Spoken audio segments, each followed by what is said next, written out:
Buen día, el día de hoy les venimos a presentar nuestro infograma del Laboratorio de Determinación de la Viscosidad de la Glicerina. Mi grupo está conformado por Nicolás Guzmán, Nicole Dayana Valencia y mi persona, Jan Sebastián Cuesquén. El objetivo de esta práctica fue determinar y calcular la viscosidad de un líquido experimentalmente a partir de la ecuación de Stokes. Ahora bien, históricamente se conoce que la ley de Stokes lleva el nombre del físico y matemático anglo-irlandés George Gabriel Stokes, quien diseñó un método para medir la viscosidad en 1851.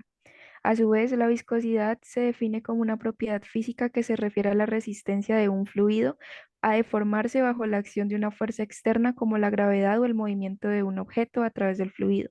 Esta propiedad se debe a la fricción interna entre las moléculas del fluido y se expresa en términos de la relación entre la fuerza aplicada y la velocidad de deformación resultante, conocida como el coeficiente de viscosidad. Desde Ahora bien, se tiene que la ley de Stokes tiene una ecuación que lleva el mismo nombre, ecuación de Stokes, la cual es una ecuación matemática que relaciona la velocidad con la que un objeto de densidad y tamaño conocido atraviesa un líquido, teniendo en cuenta los factores externos constantes que afectan esta velocidad.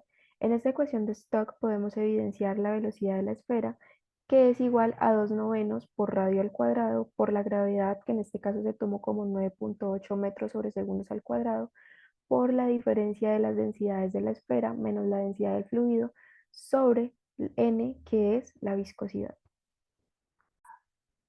Como se mencionó anteriormente, el objetivo de esta práctica es calcular la viscosidad de un fluido, que en este caso es la glicerina.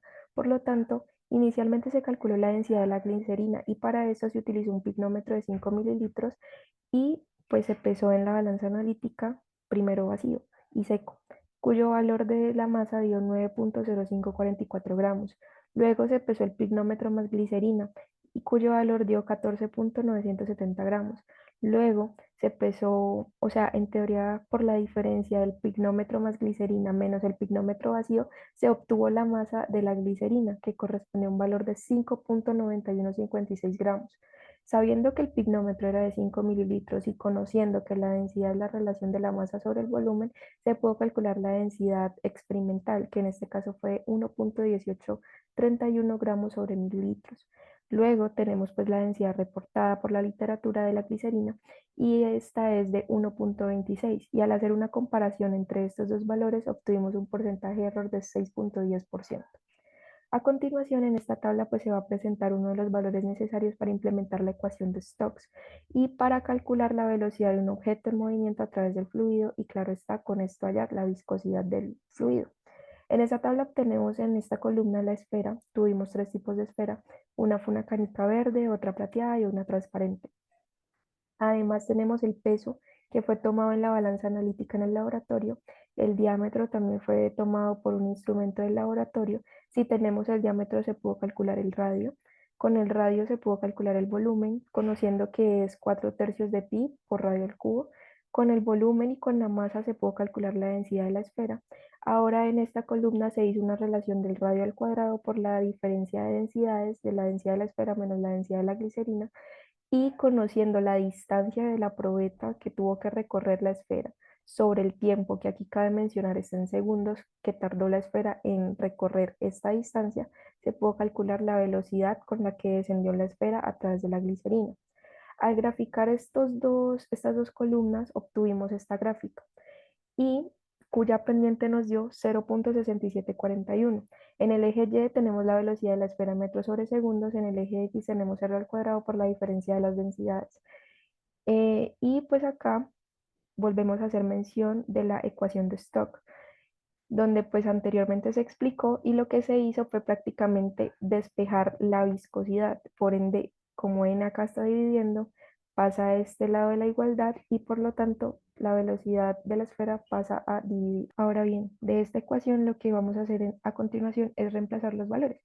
2 novenos queda exactamente igual. La gravedad la reemplazamos por 9.8 metros sobre segundos al cuadrado y la velocidad de la esfera se le reemplaza por la pendiente de la gráfica.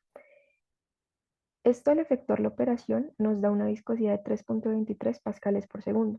Luego, al comparar pues este 3.23 pascales por segundo por el valor reportado en la viscosidad de la glicerina pues por la literatura, que es 1.39 pascales por segundo, obtenemos un porcentaje de error de 132.4%.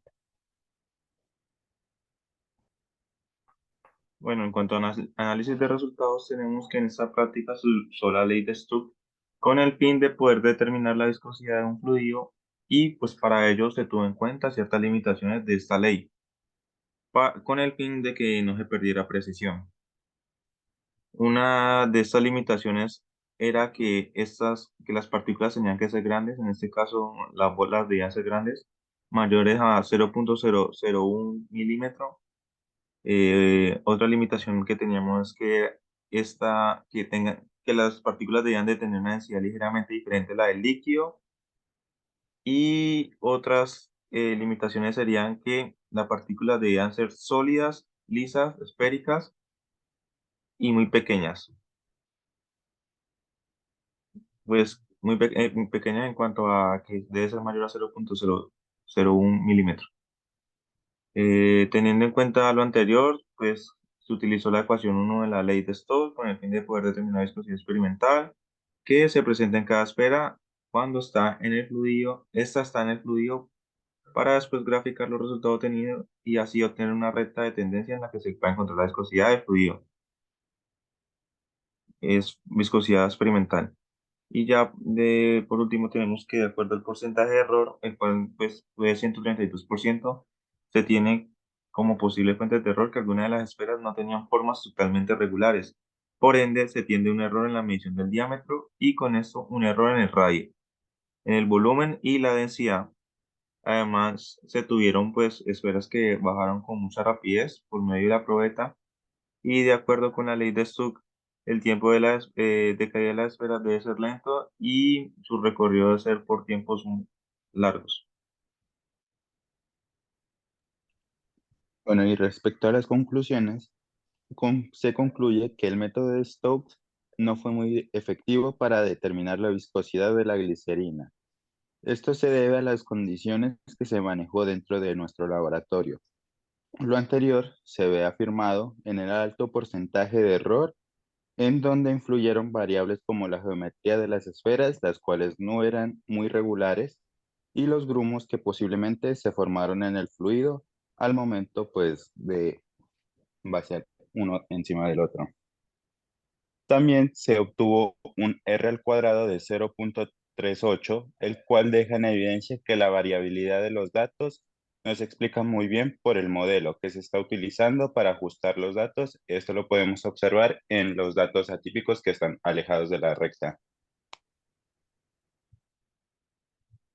Listo, ya por último, tendríamos lo que vendría siendo las referencias utilizadas en esta infografía.